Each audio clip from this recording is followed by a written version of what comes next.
What's going on, everybody? Welcome to a snippet episode of Fandoms Anonymous. I'm here with my man, Alex Hampton from Momentum Media. What's going on, man? What's up, Malcolm? How you doing, man? Good to be back on the show. Good, man. I can't complain at all. Now, you guys know, if you don't know by now, I'm what you can call the YouTube savage. Anytime I feel like something needs to be recorded, I will do it because we got to get this information out. We got to get this the way we feel about stuff. We got to get it out. Me and Alex were talking on a regular phone call, and I said, you know what? This will be the last day that we talk a regular conversation and we don't record it. So we're going to talk about a few things with you guys. We're basically going to be talking about two things. It's going to be talking about Max Steel, and that's going to segue us into the new Dora the Explorer movie. So before we get to the Dora movie, I want you to make sure you guys follow Fandoms Anonymous all over social media. Of course, you watch this on YouTube. You also may be watching this on Facebook as well. We really appreciate all the support that you guys give to us here in this organization. So let's go into Max Steel, because last thing me and Alex were talking about was Max Steel. Alex said he felt like that movie should not have gone to theaters. I partly agree, and we'll talk about that why. I kind of wholeheartedly agree, but I partly agree. But we're going to get into those reasons. And that, like I said before, that's going to segue us into talking about the new Dora movie and how these two things intertwine with each other. So, Alex, I'm going to let you go ahead and introduce us into your thoughts on Max Steel. And now, of course, we're going to banter back and forth. We'll have a good time. We'll have a good conversation. Go ahead. Yeah, man. You know, it's always a good conversation every time we talk, especially about movies and fandom. But you know, it's funny, like when I interviewed you actually my first interview on Ask Alex, and I remember you were telling me during the interview, which you guys can check out on my channel, how your first review that you did was Max Steel, and immediately I told you in the interview, you know, the movie is trash. You know, there's nothing, in my opinion, nothing redeemable. But anyway, the reason why I believe that movie is trash. I like to point out that this movie was marketed as a movie that we all can see in theaters. This movie was marketed as like your normal comic book / action Avenger movie. For me personally, after watching the movie, I watched it twice so I could reaffirm my thoughts and not just go off the cap. This movie falls apart from beginning to end. We don't, like, all of a sudden, Max, and this is going to have spoilers, so if you guys haven't seen Max Steel, thank God you haven't seen it, but if you are interested in seeing this movie, this has spoilers in it, so you might want to press pause on this video. Now, if you have seen the movie, obviously press play. Now, anyway, Max gets his powers. Nobody addresses how he got his powers. All we address that he's connected to Steel. That's it.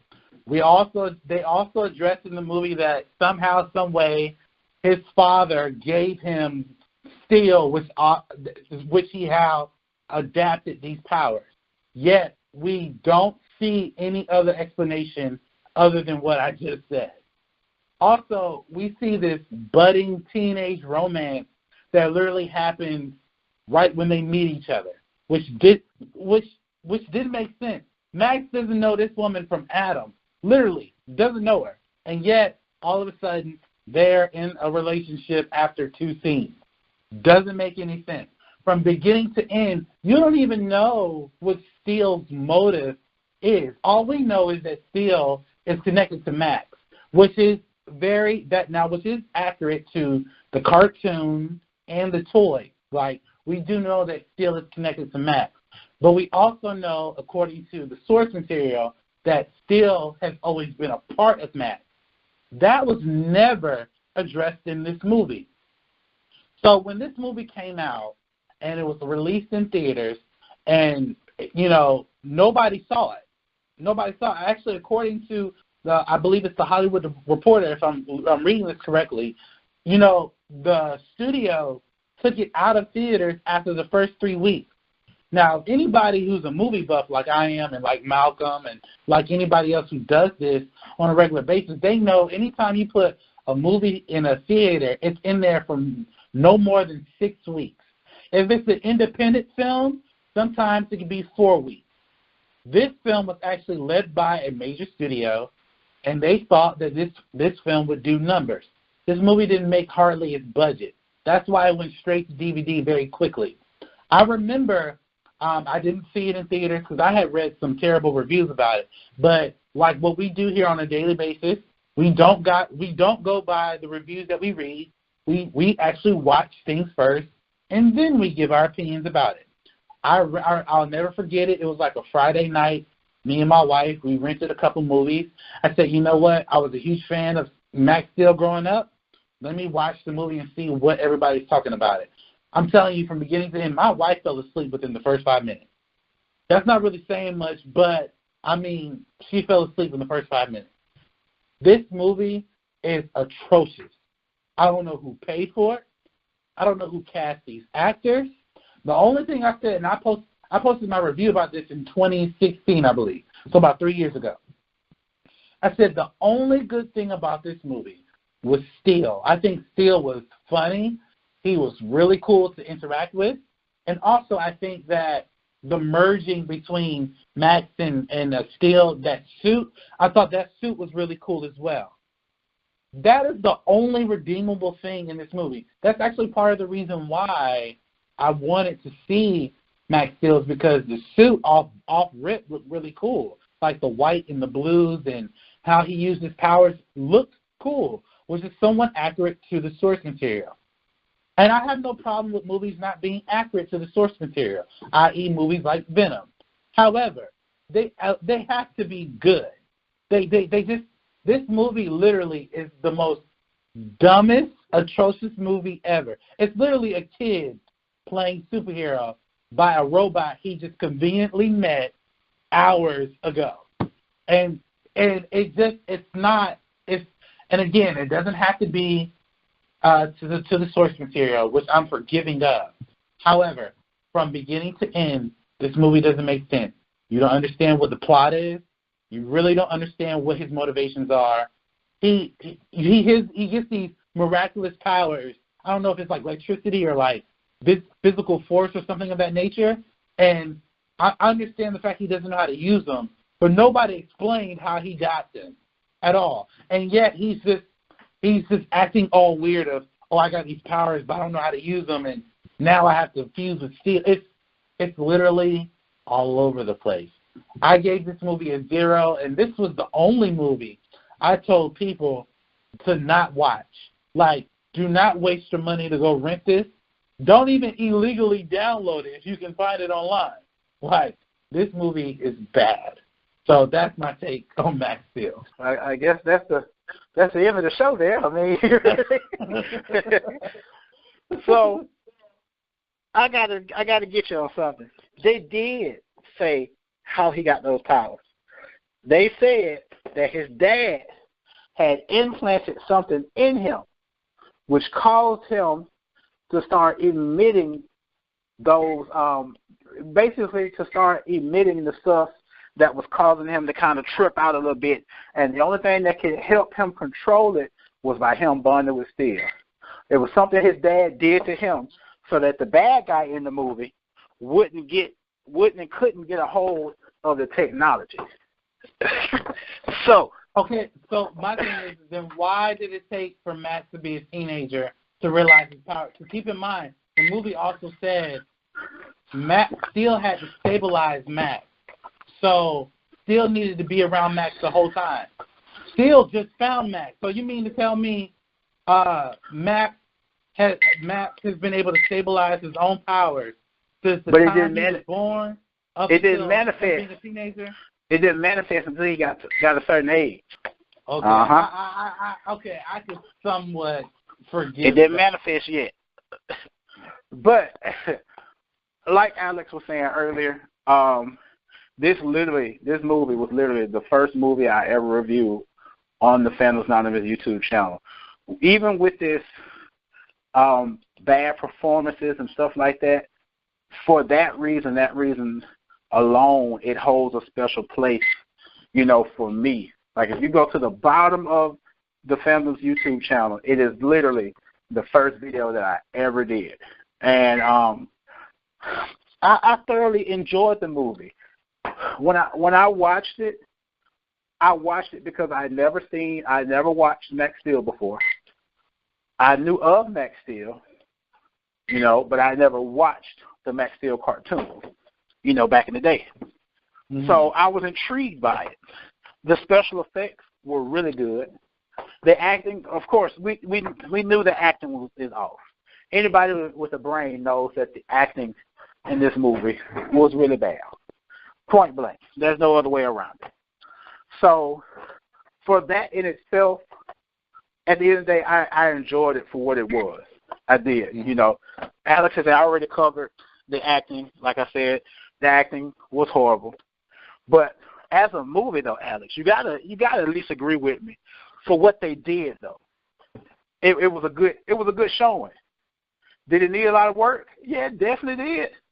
It needed a lot of work, but it was a good showing. I mean, what do you think?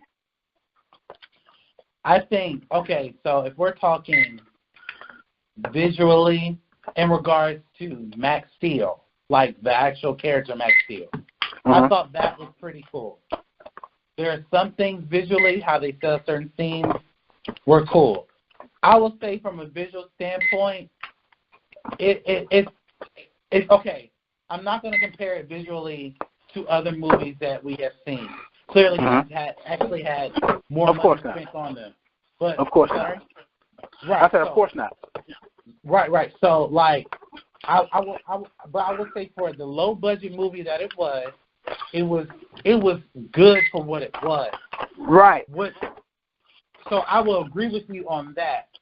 For the most part, though, I feel as though everything that happened within that movie was a terrible depiction of what that movie should have been. But I really feel like, personally, like that movie should have been something else. Mm-hmm. And maybe there's more to the story that we don't know. But I feel like this director probably never directed anything, or maybe there's some studio interference where he wanted to do some things that he couldn't do, that the studio wouldn't let him. I don't know. But I can tell you, the way this movie is edited and the way this movie is cut and performed, and it's not good. Like, at best, it is a straight DVD film, but I wouldn't be surprised. You know what, I'll say this. If this were a fan film that were released online, I would have more appreciation of it. True. But the fact that it was a theater movie and then a straight-to-DVD movie, I'm like, I can't really appreciate it for what it is. Now, if I remember correctly, I caught this on Netflix. I'm trying to remember if that's where I watched it at. I believe I watched this on Netflix. It's been so long ago. We're talking about 2017. Yeah, we're talking about 2017 years when I watched this movie. But I believe I caught it on Netflix. So when I caught it on Netflix, that was one of the things that intrigued me. Like, first of all, this movie was on Netflix. But then again, that's not a good thing, because just like Alex was talking about earlier, this was a major movie production being done by a studio. So after watching it, I enjoyed it for what it was, not necessarily for the fact that it was a major motion picture. But that segues us into our real topic that we came to talk about today, and that's Dora the Explorer. Now, this is something Alex have been talking on and off about the last couple of days, and it really ticked me off when I watched this Dora trailer. I'm going to tell you why. I grew up in a house with no cable. To this day, I still have no cable, and I'm an adult. So early morning, Saturday mornings were my time to watch all of my shows, all of my stuff that I love watching. Saturday mornings going down. Now, there were some shows that came on at a certain time.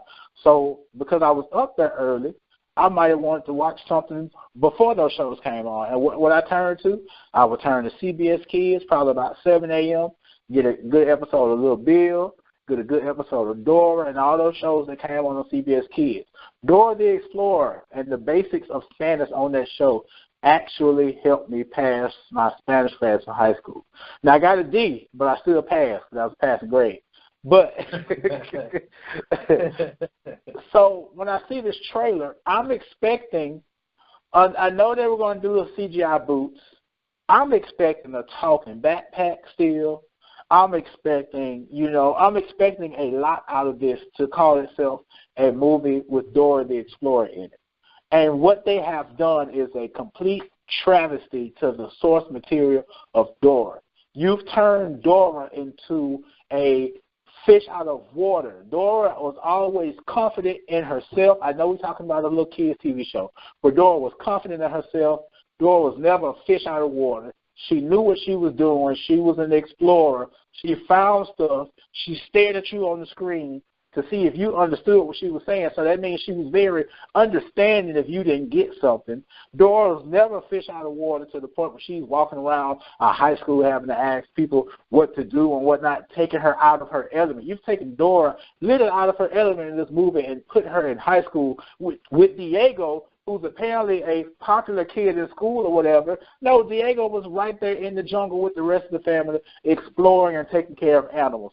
Now you've thrown in this mom and dad figure like they're the explorers. No, Dora has always been the explorer. When did Dora, mom and dad ever go out and go somewhere with her to go exploring? Never. Tell somebody, if you want to tell me or show me otherwise, point to me an episode, a season, I will go watch it myself. Dora, Daddy, and Mama never went out going and doing no exploring. So now you want to make Dora this character where she's supposedly going to save and help everybody. No, that's not Dora. That's just what you're trying to do to connect to the mainstream media to get people to watch this movie. This is not Dora. One, it is too late to do this Dora movie. This movie should have been done a very, very, very, very long time ago. It's too late now because the people that are watching Dora are older. The people that watched Dora when Dora was on, they are older now. There aren't any new Dora episodes coming on TV right now. So that's my soapbox, man. Go ahead, Alex. Woo. Baby mad. You know, it's funny. Like, I could not. I agree with you in everything you just said. Like, I could not agree more. And honestly, you know, I feel like whoever is behind making this, because I got to do more research into this, but whoever's behind making this movie probably thought that all the fans who used to watch Dora, who probably have kids now or who are just still intrigued by the fandom, are going to enjoy this movie, and they think that, you know, Dora's older now, so it's going to be an amazing thing for the returning fans of Dora the Explorer. Personally, I mean, when I was younger, I have a little sister. I mean, she's not little anymore, but I have a little sister, and we used to watch it at my grandparents' house. We had cable on and off here and there from time to time, but it wasn't until when I got older I removed cable out of my life because I use streaming services now. Watching this trailer, I felt like it was a slap to the face of all people who watched Dora the Explorer growing up. Like you said, Diego was an explorer. He was never in the general public at all. And correct me if I'm wrong, I don't know if, and I could be wrong about this, I thought Dora was an orphan whose parents allowed her to go to the jungle. Because I don't remember seeing Dora's parents at all in any episodes. Not to say that they weren't there, I'm just saying I don't remember. You've had Dora mama telling her to be careful and stuff. I was wrong. Okay, so clearly she wasn't an orphan. I just don't remember seeing her parents. For me, the trailer, I thought the trailer was basically a little girl kid Disney-fied version of Indiana Jones, which that's not Dora. Dora is not looking for treasure. Dora was always exploring the jungle and finding new things. To a degree, you could say she was looking for treasure, but that wasn't the end goal of what Dora was supposed to do. Dora was never in high school when she did this either. Dora was probably 5 or 6 years old, who walked around with a monkey and a talking backpack and a map that talked too. And now you've given Dora a freaking knife now. Right. That doesn't make any Dora sense. has a knife. Exactly. Now, let me throw this in here because I'm looking at the cast. Oh, buddy. Of course, we got Danny Trejo, who's playing the voice of Boots. And I'm putting two and two together, which is something me and Alice do a lot. We theorize a lot on things. I've got a theory here. Mm-hmm. You got Michael Pena and Eva Longoria as Dora's mom and dad. But in this, though, it says Michael Pena, Dora's father, but it has Eva Longoria labeled as Elena. Now, it doesn't say Dora's mother. You get what I'm saying? Right. Now, we all know that Boots is a monkey. We all know that Swiper is a fox, okay? Right. Guess who's playing the voice of Swiper? And this is new news to me. Who? Benicio del Toro. So let me get this straight. They got that actor playing Swiper, who only says, correct me if I'm wrong from the show, no, actually I take that back. Dora says Swiper, no swiping.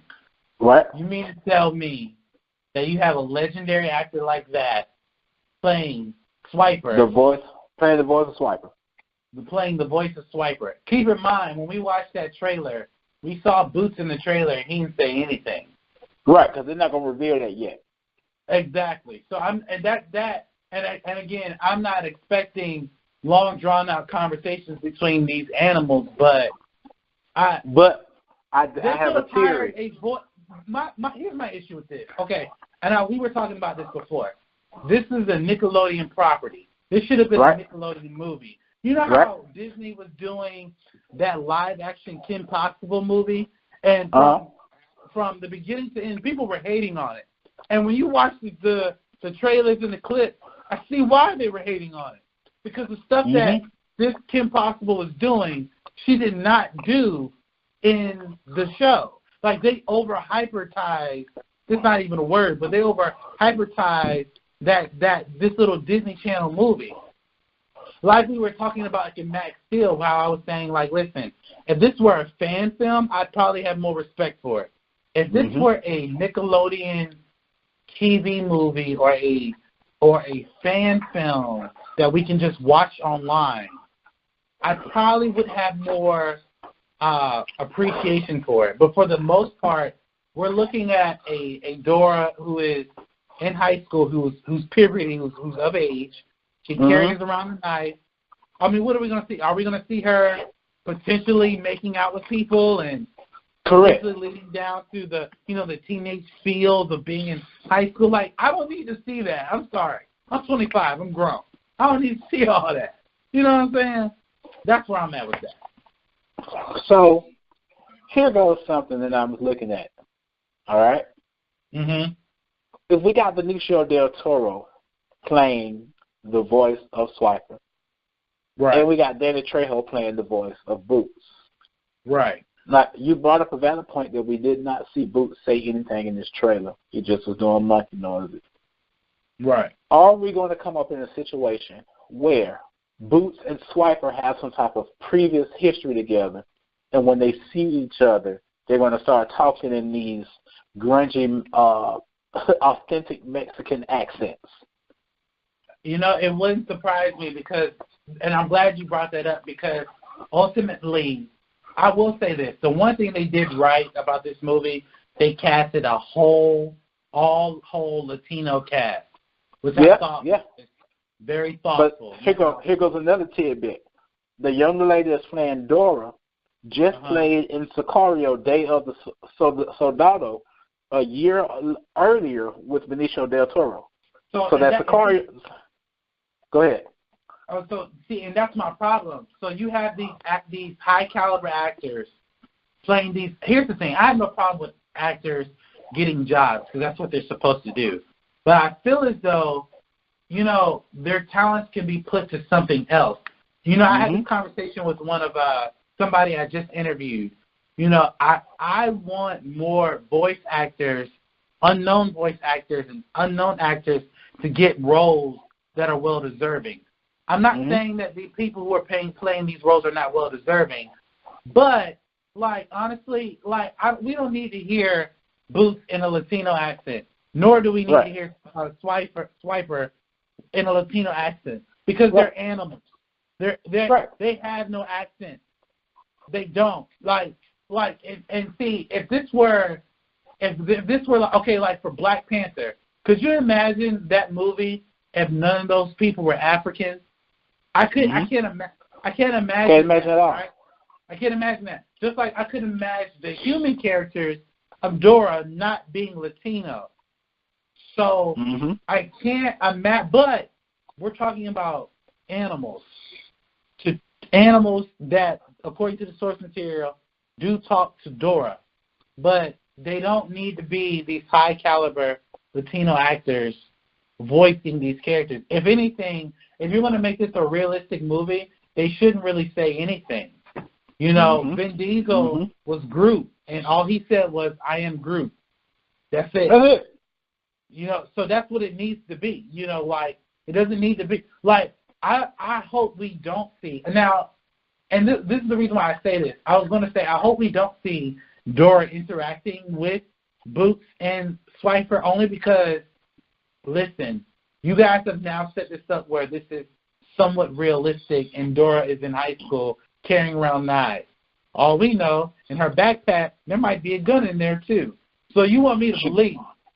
You want me to believe that Dora, that carry around the knife, is going to be talking to some animals? Yeah. That's in high school. She is. Yeah. Now. So she's in the jungle. Yeah. You know, that's something that happened there, but not in, you know. And I get it. I know that's accurate to the source material, but the movie is, from what I'm seeing, this movie is not what it's supposed to be. It's not at all. It's not. And, like, you know, it kind of, and not to get off topic here, but like I remember when the very first Spider-Man movie came out, when Tobey Maguire was playing Spider-Man. I remember, and I was a kid when I saw that movie. I've always said that Spider-Man needed to be a kid like how we have now with Tom Holland, right? Right. Okay. Right. I said right off the bat when I was young, Tobey Maguire looks like a grown man playing in high school. It wasn't believable. It wasn't believable to me. Granted, I love the original trilogy, except for the third one, but I love the original trilogy. Tobey Maguire did not need to be playing. Well, he did. If he's going to play Spider-Man, he shouldn't have been in high school. That was my critique of that. Because I love his interpretation of the character. With this particular movie, I'm not, and I don't want to say that these actors are bad. These are all, in a sense, high caliber actors. I just feel like they're being underused. How you said that the actors who are playing the animals, they were just in Sicario. And if anybody who's seen Sicario, that ain't no child movie. That was a great performance, action, drama movie. I get it. Actors want to switch it up, do something different, cool. But this, I just feel like your talents could be used for something else, and that's where I'm at with that. Yeah, I'm definitely with you on that, man. It just bothers me. It just bothers me. This is not what I was wanting from a Dora the Explorer movie. I mean, there's no way for me. There's no other way for me to say it. This is not what I was wanting from a Dora the Explorer movie. Right. I was wanting what I was used to. I was wanting what I grew up looking at that young age. I even had two younger girls, and one of them in college now. I think one of them was getting ready to graduate from high school. When they were younger, they would come up to me at church, and I was Swiper. I used to be Swiper, and they would just come up to me and just swipe. They held out their little cute little hand and say, "Swiper, no," you know what I'm saying? That's what I was looking for. That's what I was looking for. So, nah, I'm not with it. I'm not with it at all. Now, this movie doesn't come out till August. That's one thing that I saw. It doesn't come out till August, so it's a good little minute before it comes out. But nah, man, it's just not doing it for me. It's not for me either. And the one thing, and I don't want people who watch this video think that we're blaming the actors or the cast or whatever. I'm not. Oh, no. I don't blame them. They're ultimately doing what they're being paid to do. So Correct. I can respect that in that aspect. However, me personally, if I'm what was the actor playing Boots? Danny Trejo. Yeah, if I'm Danny Trejo, I'll be working on something. If I'm him, if I'm gonna play a monkey, and I'm willing to bet, since Boots is a supporting character, and Danny Trejo is a big name actor, I'm willing to bet that he doesn't have that many dialogue scenes. I'm willing to put money down right now. He does not have that many dialogue scenes because he's a supporting character. And if I'm a high caliber actor and you want me to play a supporting character, and not only a supporting character, an animal, you're going to give me at least a significant line as Dora, or you're going to pay me a lot of money. Either or. Yeah, I got to have that money. Yeah, I'm willing to bet he probably got a really good check from this. Oh, yeah, because it's being done by a major studio. So ultimately, for right now, I haven't seen the movie. From what we've seen, it looks bad. To me, it looks bad. But when I do go see the movie, I'll put it to you like this. I probably wouldn't go pay to see this movie. Like, I'll probably movie theater. Like, I've noticed now that going to different movie theaters, it takes about like $12, maybe $13 per ticket to go. Right? It's going to be about $20, $22 if you're taking your wife or girlfriend or whoever to the movie theater. This is no movie theater you going to? Right. Right. Oh, what movie you go? The movie theaters you go to? I go to AMC Classic. I go to AMC too. I go to AMC Classic. You going to the real AMC? I pay if me and my wife go to a movie. I pay $5.99 a ticket. See. Regular, no 3D, no IMAX, $5.99. Okay, and I know this is probably getting a little bit off topic here, but okay. So I'm sure living in Orlando, there is an AMC Classic Theater here somewhere in this big, luxurious city. Right.